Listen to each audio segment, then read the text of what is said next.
Welcome to rSlash Prorevenge, where OP works for the Russian mafia and blows up a dumpster. Our next Reddit post is from Silverwolf. I'm a professional baker, and I worked for various companies developing recipes and the like. I found a job at a local grocery store working super early mornings on their pastries for the day. There were usually a few other people there, one of whom was a mixer. Mixers typically follow a spec sheet with the weights of all the ingredients they need to batch mix. It's kind of mindless work and doesn't require much thought. The mixer was a young guy, fresh out of his teens. We became fast friends and enjoyed chatting up about baking, and I'd help him put our supply order away. Good times. One day, a woman with a thick Russian accent came in and handed us business cards. She told us that whatever we're getting paid, her company would double it if we came to work for them. I scheduled an interview thinking this would be a great opportunity for me. It was a new grocery store concept, kind of like a glitzy, glammy, European-style Costco, whatever that means. When I went in for the interview, the place was literally still under construction. I met their lead baker, and we hit it off right away. He warned me that the big boss had interesting tastes, and we'd need to work with that. No biggie, more money, so let's go. They hired us both, and over the next several months, it was a really interesting and fun experience. The big boss, who was a perpetually angry, thick, burly Russian man, wanted this place to be like Costco. He wanted mass production of quality pastries. They were bringing in crazy amounts of new equipment, including folders, shapers, and injectors that were easily worth millions of dollars. However, we didn't have much equipment to start with, and we were doing a lot of the mixing in trash cans. Remember my mixer buddy? Well, he was working on the bread dough using spec sheets provided by our lead baker. Over time, they brought in more staff, and it was a lot of fun developing new recipes, experimenting with ratios, and figuring out how to make the types of products that our boss wanted. Oh, and did I mention that our boss was a huge butthole? Oh yeah. When he was reviewing some cheesecake I made, he said, "Good job, sweetie." I came back with, "You can call me miss, ma'am, or my name is fine." He scowled at me, and from that point on, he treated me like garbage. We hired on other women, and I watched him hit on them. Some of them were just cool with being sexually harassed, I guess. This place was paying top dollar, so you had to get in good with the big boss, right? So the stage is set here. The big boss quickly turned his business into a game of Survivor. He would fire people on the spot for no reason. One day, one of the people that he sacked was our lead baker. It came as a surprise, since he was developing all the recipes that we were using.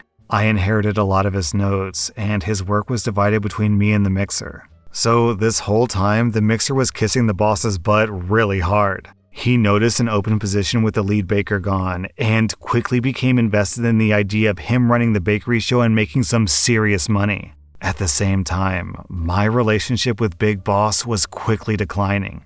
For example, I gave him some sample cinnamon rolls that I made, and he came back with, "I hate these, they're terrible." I said, "What do you not like? We can change anything about them. The dough, the filling, the icing." "I don't know, I just don't like them." On a hunch, I gave some cinnamon rolls from the same batch to another lady there that he had eyes for, and I asked her to present the cinnamon rolls to him as if she had made them. She offered him the same product that I'd given him minutes before, and he loved it. Right, sure. Anyway, I noticed that my notes were out of place one day, and a coworker informed me that my mixer buddy was stealing my work and presenting it as his. The mixer had also been approaching me and asking me lots of baking questions, which was fine. But I knew that his knowledge of industrial ratio baking was mediocre at best. He was just a mixer. Following a recipe was the only thing that he knew how to do.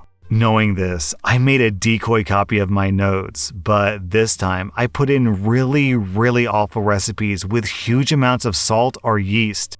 Anyone who knew how to build a recipe could look at it and go, "Whoa, that is way too much," but not my mixer buddy. My original plan was to leave this in an obvious spot as bait and let him steal the awful recipes, but Big Boss had other plans. We sat down for a pre-launch meeting, and he informed me that I wasn't going to be working in the bakery anymore, and I was going to be moved to store setup. The mixer was going to be taking over as the lead baker. I guess all that butt kissing really paid off, and the boss wanted me to give him all my notes so far. No problem, boss. A day later, the fun really began. The mixer mixed up a huge batch of super salty cake batter. I heard the big boss screaming at him that this is way too much salt. But wait, it gets better. We were setting up industrial baking equipment, and we had to test larger quantity mixing machines. They did a test run for some bread dough with my decoy recipe that had triple the yeast and sugar. It didn't come out right, obviously, so the mixer had to throw it away.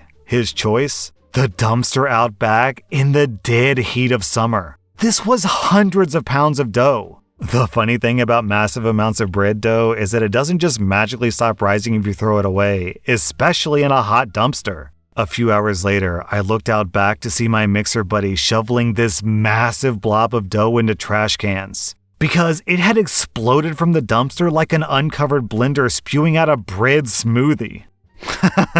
So, OP included a picture of what this looks like, and for those of you who are listening but not watching, God, how do I describe this? Imagine enough bread dough to fill a small truck, both the bed of the truck and the inside of the truck and the engine compartment of the truck. It's this like white, yellow, sort of gelatinous looking mixture that is just utterly overflowed from this dumpster.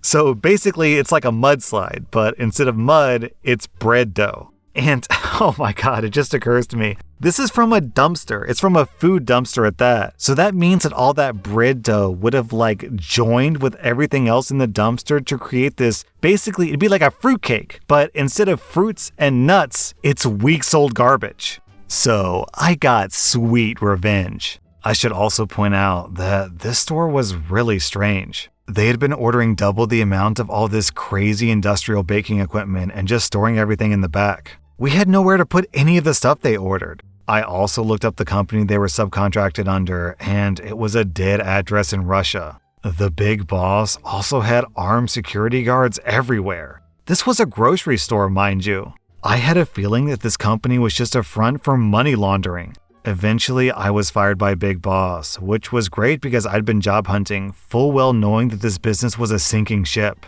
I had a new job lined up already. They had their grand opening, did business for 3 months, then closed. RIP Mixer. So OP, I guess you could say that in that job, that Mixer made a lot of dough. Our next Reddit post is from CM Senior. So I'm a cancer researcher and a guest professor at a university school of medicine teaching my specialty, which is imaging. Besides the usual acquisitions of medical images using MRIs, CTs, etc., imaging has a lot to do with image processing. Some days, I'm just a glorified programmer/IT guy. And as anyone who's ever programmed anything will tell you, coding is a very personal activity. With enough experience, you can tell who wrote something just by looking at the lines of code. I'm also in my late 20s and I'm not native to this country, and it's my first year here as a guest professor. So some students took me as this inexperienced, gullible, foreign dude. As part of my module's grading, the students have to submit 2 reports that are each worth 10% of their final grade.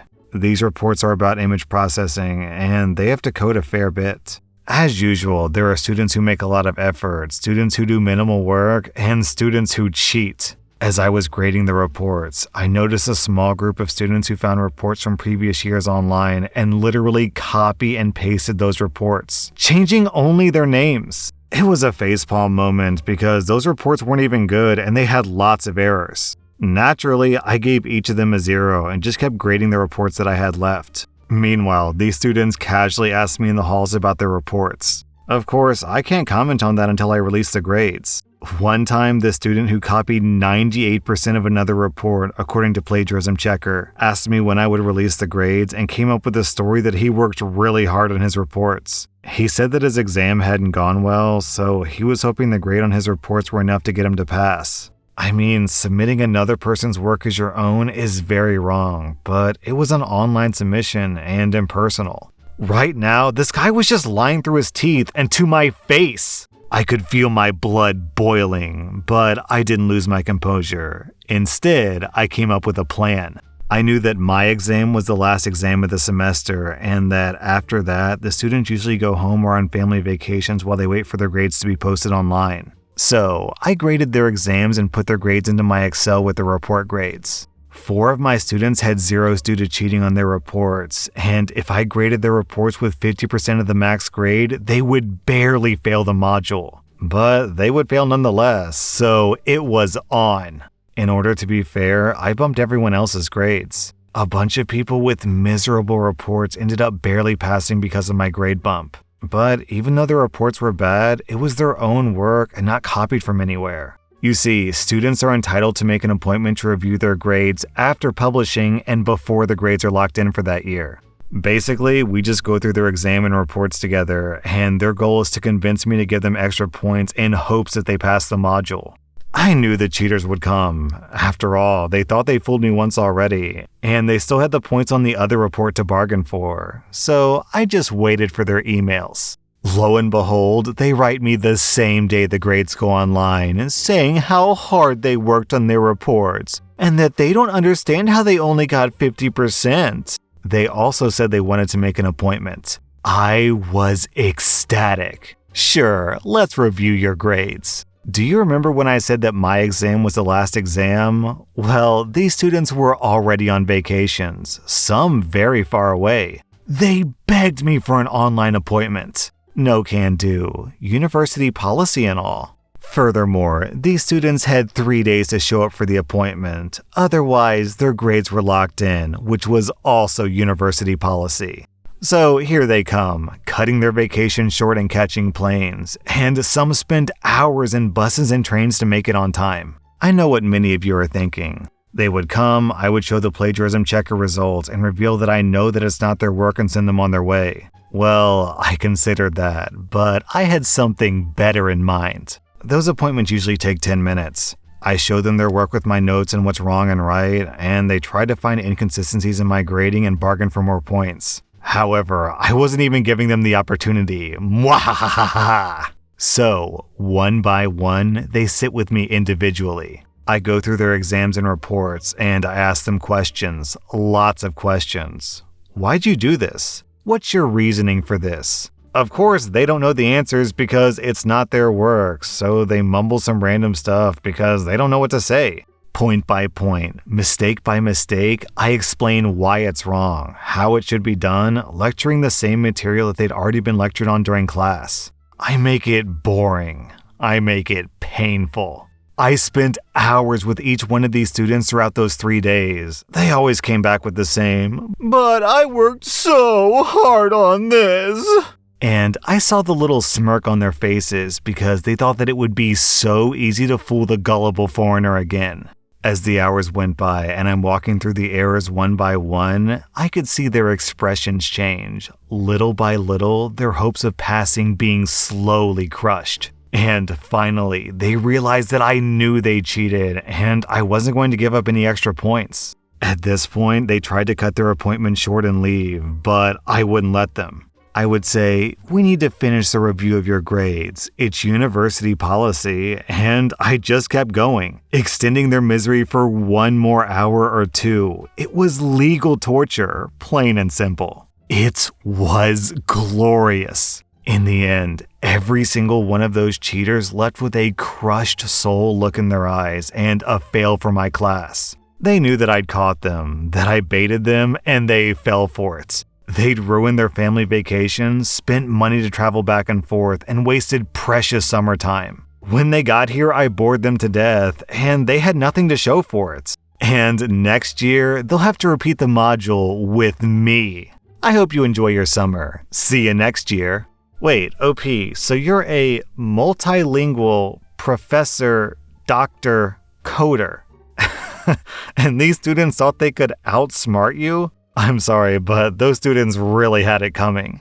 Also, down in the comments, we had this story from Charis. My dad's a professor, and his colleague marked an essay and found that her words were used extensively, but not credited. The student didn't know the lecturer was divorced, and the plagiarized stuff was written under her married name. Whoops. Our next Reddit post is from Yeshua. I bought a house 4 years ago in a quiet neighborhood. I had wanted to move into that neighborhood for years. My best friend lives there. It was a couple of blocks from my kid's school, and it was a good neighborhood. Then COVID hit. My neighbors across the street were forced to move at the beginning of the pandemic before the eviction moratorium was in place. They were really good neighbors. We were friendly with each other, and we were sad to see them go. So when the property owner rented to a new family, we were hoping that we could cultivate a friendly relationship. Unfortunately, that was not the case.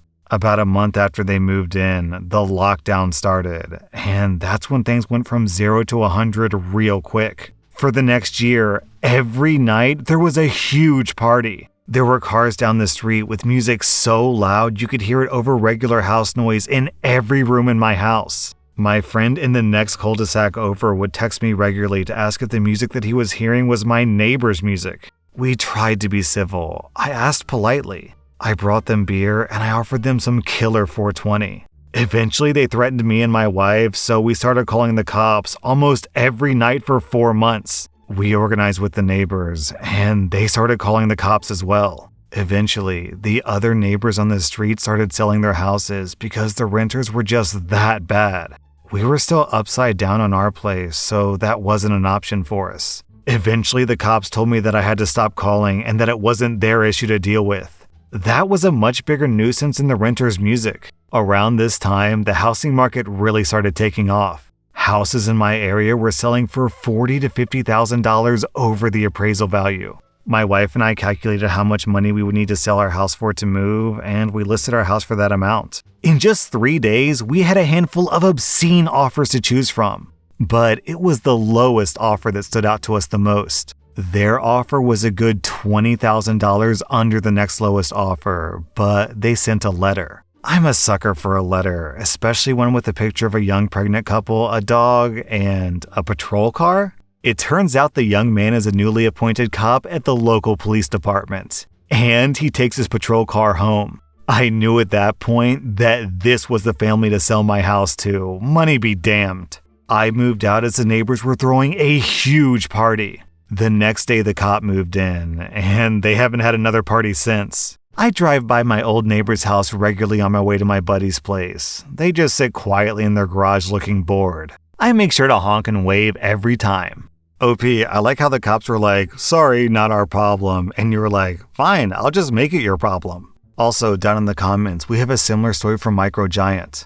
I did the same thing with a condo once, but the cop's offer was only $3,500 under the other offer, so I was kinda lucky there. The cop wound up arresting my obnoxious neighbor several times until he finally wound up spending so much time in jail that he ran out of money and his place got foreclosed on. My initial theory was that he lost his job due to missing work, but another former neighbor of mine said that his primary income was being a weed dealer. And a combination of having a cop living downstairs and our state legalizing weed pretty much killed that, so I don't know how true that is.